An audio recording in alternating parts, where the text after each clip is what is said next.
আসসালামু আলাইকুম। আমি চিতই পিঠার রেসিপি নিয়ে আসছি। আমি চালগুলো আগের দিন রাত্রে ভিজিয়ে রেখেছি।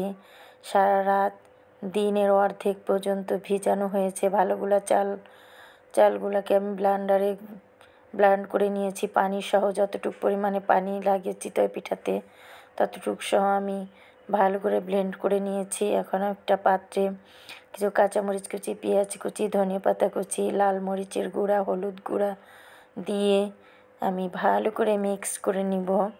লবণ পরিমাণ মতো দিয়ে আমি চামচের সাহায্যে এখন আমি ভালো করে মিক্স করে নিব। মিক্সটা আসলে পিঠার ভালো পিঠা হওয়ার একটা নির্ভরতা। যত ভালো মিক্স হবে তত পিঠাটা ছিদ্র ছিদ্র হবে এবং পিঠাটা কাঁচা হবে না।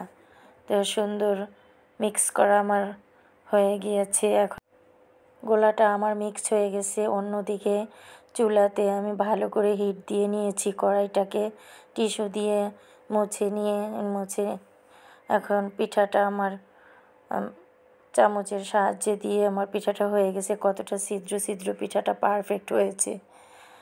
আপনারা এরকম পারফেক্ট পিঠা বানাতে হলে আমার রেসিপি ফলো করবেন এবং লাইক কমেন্ট করতে ভুলবেন না। যে কে কোথা থেকে আমার ভিডিও দেখছেন লাইক কমেন্ট শেয়ার করবেন। আল্লাহ হাফেজ।